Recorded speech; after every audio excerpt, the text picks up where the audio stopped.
You'll hear a telephone conversation. Now you have some time to look at questions 1 to 6.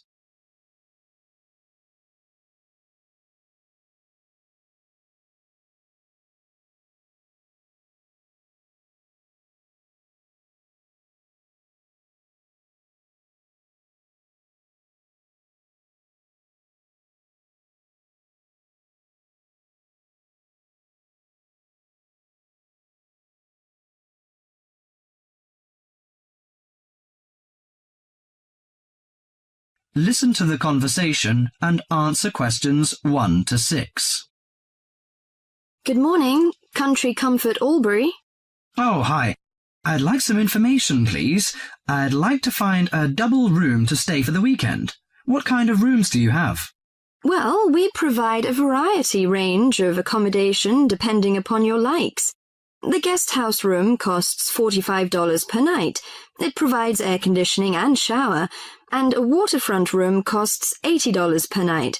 It has got its own balcony overlooking the foreshore of the lake. We've got a kid. How do you charge for children? Extra bedding is available if you require that. If the kid is aged 12 and below, the cost is $10 per night for the guest house room and $15 for the waterfront room. Do you have a swimming pool, tennis court, or something like that? Yes, we've got a swimming pool, which is free for all the guests. But the tennis court charges $8 each hour, including the rent of rackets. How about other facilities? We provide free off-street car parking and internet access. We also installed in-house movies, but that costs $4 per hour. Oh, we don't think we need that, because of the kid, you know. We don't want him to see movies on the weekend. Well, we also offer ironing equipment in the room. That's useful, I think.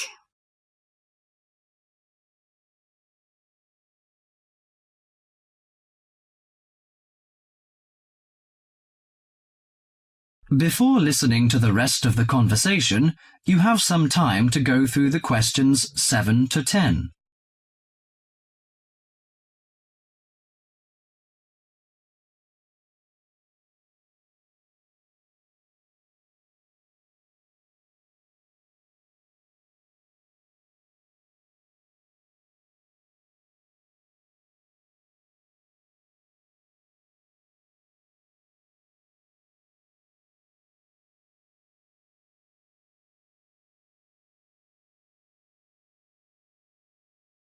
Now listen to the last part of the conversation and answer questions 7 to 10.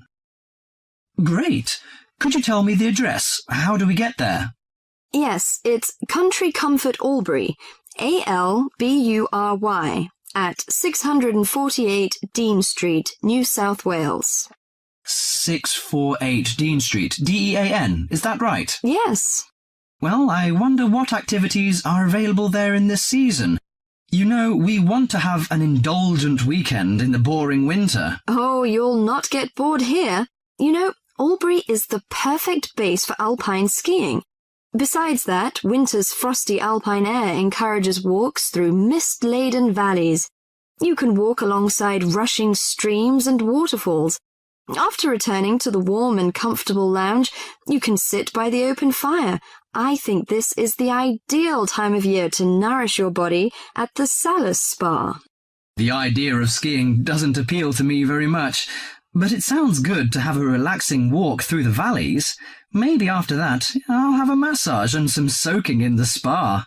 And you know, this hotel is perfectly located in a quiet position off the main highway in central Albury. It's within walking distance of licensed clubs, restaurants, shops, and the central business district. It's known for its excellent cuisine and warm Australian hospitality. Good. It's a good idea to taste the tasty dishes in one of the restaurants. My wife may be interested in shopping. She's always keen on that. I think I'll contact you later. Thank you very much. That is the end of section 1.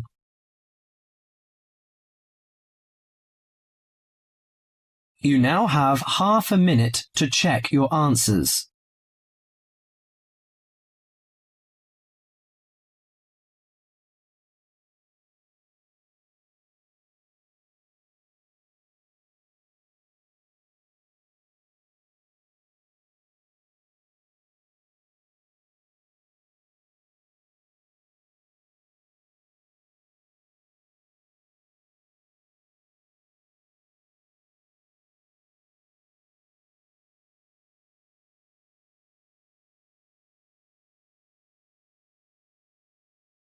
Section 2. You will soon hear an informative talk given by Michelle on how to keep out burglars and keep your home safe.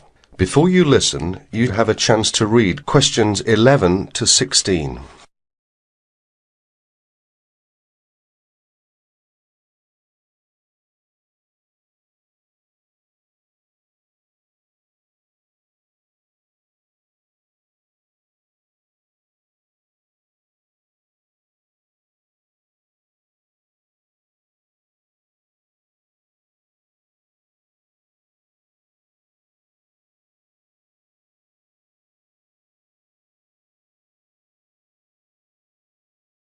As you listen to the first part of the talk, answer questions 11 to 16. Keep 'em out. There's no fail-proof way to keep out a burglar, but every little bit of deterrence helps. Even if you can't afford a security system, you can take a few minutes to make your home a little safer. Some relatively simple steps will greatly decrease the odds of a break-in, which means you can enjoy a bit more peace of mind. And isn't that what home is all about? Think like a burglar. If you were one, how would you get into your home? Evaluate your home from the inside and out, night and day. You might even try a mock break-in, trying window jams and loose locks on your house's perimeter. To keep out a burglar, the first thing to do is to secure the windows. Though windows are relatively easy to break, the loud noise of shattering glass will deter a thief if you're near other houses. Don't leave windows open during the night, whether you're at home or away. That's a common sense precaution, but a surprising number of people forget to do just that. Use a pick-proof locking device for your windows. Make sure the frames are solid. If you're beyond the earshot of your neighbours, they won't hear the glass breaking. Consider installing a plexiglass sheet for the more accessible windows. This will make entry through them more difficult. Your doors should also be secured. If you don't have a peephole, install one in the front door. If you have one, make sure that you and your family are in the habit of using it. Don't open the door to anyone you don't know, especially at night. If the peephole is out of reach of your children, keep a stepladder or stepping box by the door for them to use. If there's any glass within 2 feet of your front door lock, consider a locking device that would be out of reach if the glass is broken. Now, a few tips on how to protect your valuables. Don't leave your valuables, stereo, computer, jewellery, etc., where they can be seen from the window. If you don't want to hide everything from sight, consider blinds. Make a valuables inventory. Keep a record of your expensive and personally significant items, not just a listing, but a photographic or videotape record if possible. Store this inventory at another location. This is helpful for both the police and the insurance agency to identify the stolen goods. Use an engraving pen to mark these items with some kind of personal identifying information, such as your initials, in an inconspicuous place. This also helps record your possessions in case of any other mishap, such as fire or flood. Now look at questions 17 to 20.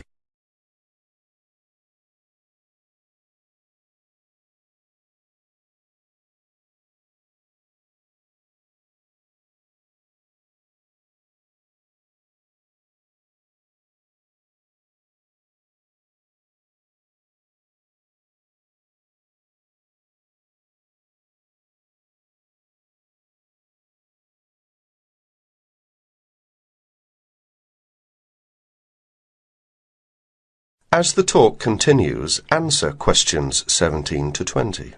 Don't stop your security awareness at the outside walls of your house.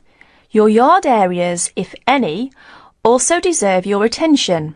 In general, don't leave anything around the yard that might help a burglar get into your house. Ladders, stackable boxes, or any garden tools should be put away, preferably in a locked cabinet.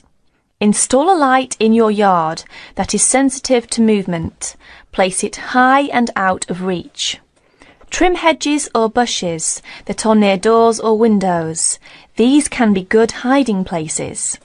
Don't place outdoor furniture tables nearby the house. These could become an easy stepladder to the roof. When you are on vacation, create the occupancy illusion. Maybe you laughed at your mother for leaving the lights on and the radio playing while she left for vacation, but she had the right idea. Those steps aren't quite enough, so try these strategies. Buy electronic timers that turn lights on and off at different times. Hook up a timer to your TV for a few hours each evening. Turn up the volume too. Not enough to annoy the neighbours, just enough that a lurker at the windowsill couldn't miss hearing it. Have your newspaper and mail delivery suspended. If you don't have time to do this, ask a neighbour to pick them up for you. Ask a neighbour to park in your driveway or parking place. Think about having someone house sit your home. If it's a relative or friend, it may cost you no more than the contents of your refrigerator. You can also find professional house sitters or house sitting services that find someone to stay while you're away. Leave your shades as they are normally, or at least don't close up everyone. One sign of a vacant house is closed shades during the day. Lock your garage door with a padlock.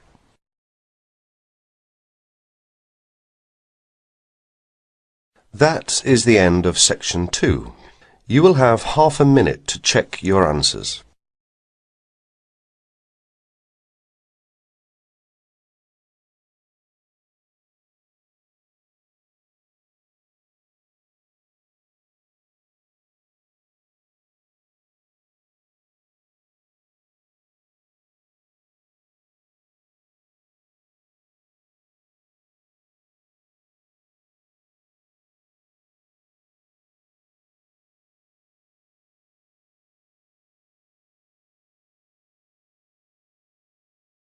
Section 3.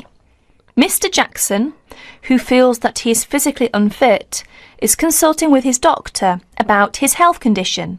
Before you listen to their conversation, you have a chance to read questions 21 to 24.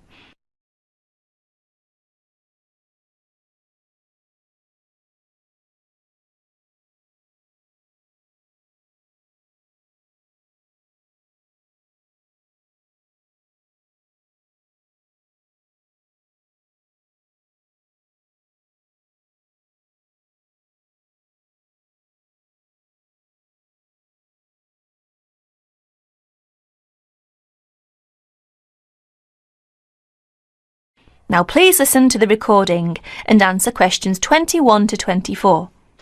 Well, Mr. Jackson, the first and important thing I have to tell you is that there is really nothing seriously wrong with you. Physically, that is. My very thorough re-examination and the analyst's report show that basically you are very fit.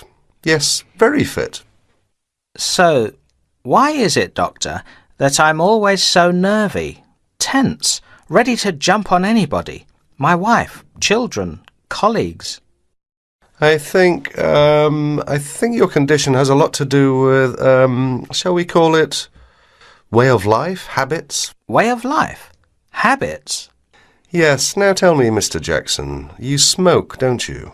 Yes, I'm afraid I do, Doctor. And rather heavily, I imagine. Well, yes. I smoke, about 40, 50 a day, I suppose. You should do your best to stop, you know. Yes, I see. But, it won't be the first time. I've tried to give up smoking several times, but it's no good. You see, 50 a day is overdoing it, you must admit. You must cut down at least that. Ah, yes. I know that when you're feeling tense, you probably feel that a cigarette relaxes you. But in the long run, I do advise you to make a real effort to quit smoking. Of course, but, it's easy to say give it up or cut it down, but, oh, you know. Well, in my opinion, you have no choice.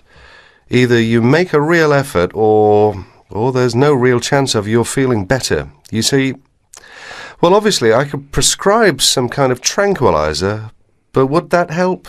I'd prefer, and I'm quite sure you'll agree, I'd prefer to see you really back to normal, not just seemingly so. And that's my reason for asking you several more questions about your other habits. Right. Now you have a chance to read questions 25 to 30.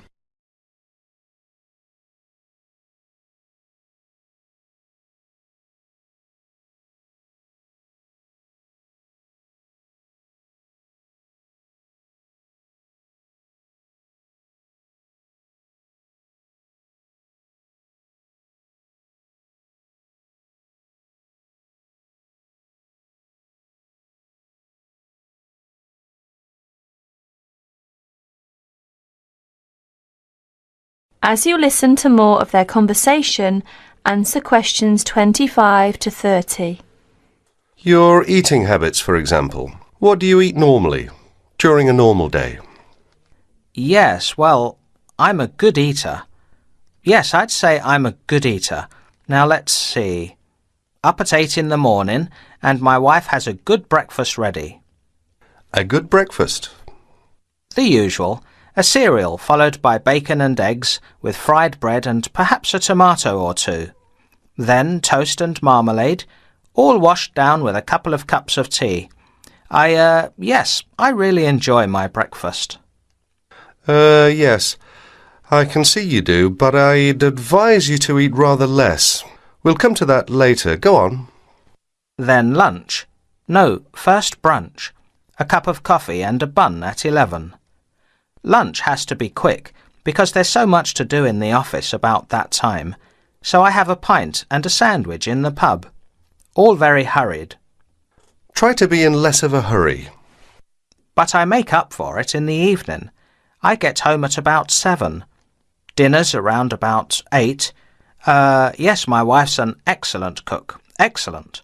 It's usually some meat dish, and we like spaghetti as a first course. Spaghetti, a meat dish, cheese, sweet. But then, at the end of the day, shall we say, then I begin to feel on edge again. Most evenings after dinner, we read or watch TV, but I get this terrible feeling of tension. Well, I'm sorry to have to say this because you obviously enjoy your food, but I really do recommend that you eat less, and secondly, that you eat more healthily. Instead of having that enormous breakfast, for example, try to be content with fruit juice and some cereal. I see, but 11 says right. Well, that's all right, but lunch should be more leisurely. Remember, your health is at stake, not your job. As for dinner, I'd advise you to eat a soup, perhaps, with a salad. A salad followed by some fruit. But my wife's cooking is superb, granted. And she probably enjoys preparing delicious meals for you. If you like, I'll have a word with your wife. No, that won't be necessary. Thanks just the same, Doctor, but no. That is the end of section 3.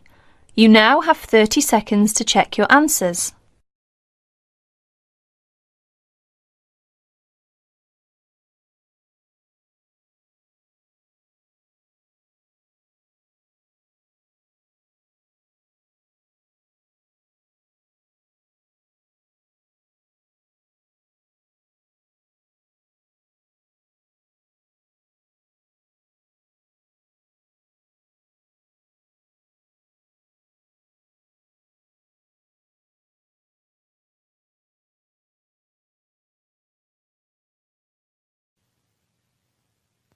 Now turn to section 4.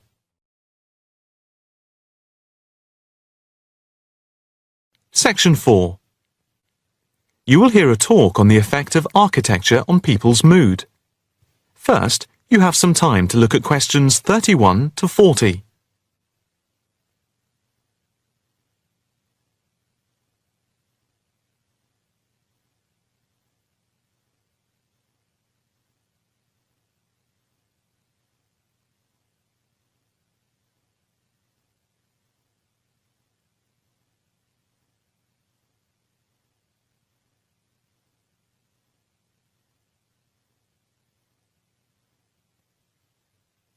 Now listen carefully and answer questions 31 to 40. My group has been doing a project on the importance of architecture in people's lives and whether it has any impact on the lives of people in general. The main part I have played is in the collection of data to find out what effect, if any, various buildings have on people's mood, i.e., whether ugly buildings make people unhappy and whether beautiful buildings do the opposite.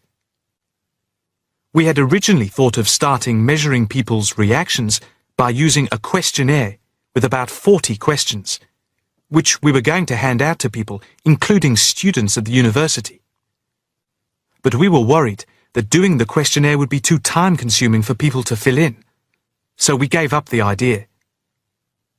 I then asked several of the postgraduate students for advice.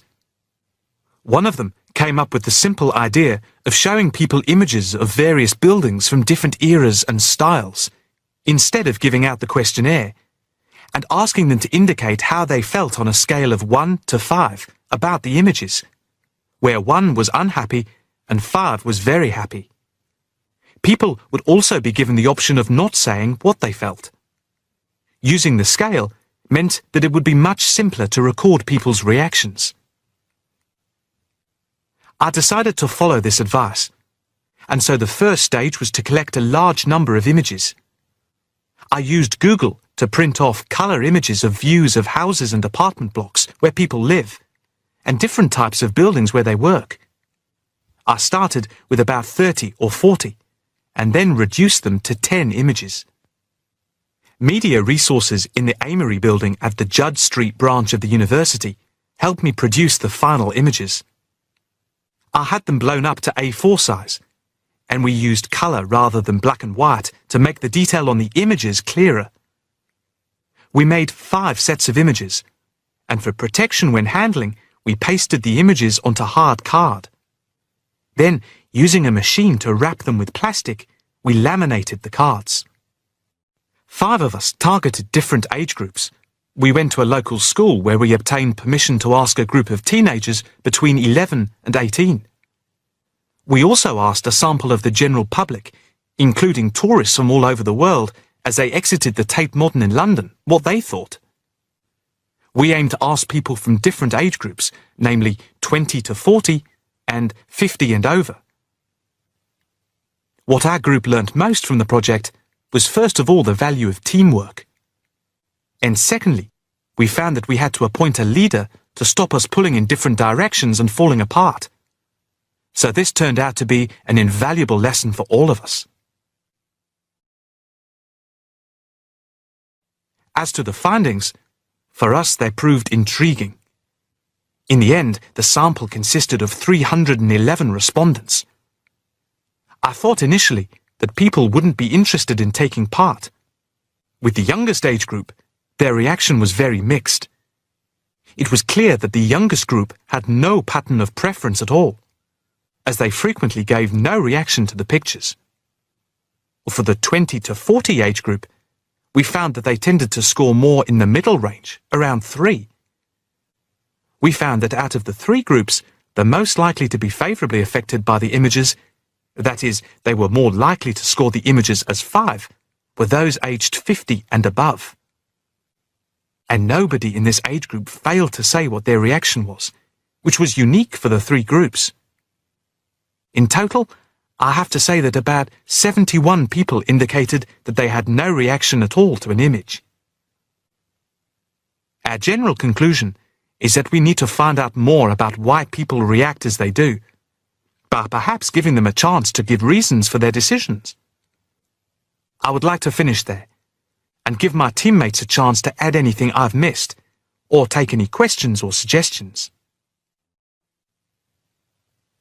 That is the end of section 4. You now have half a minute to check your answers.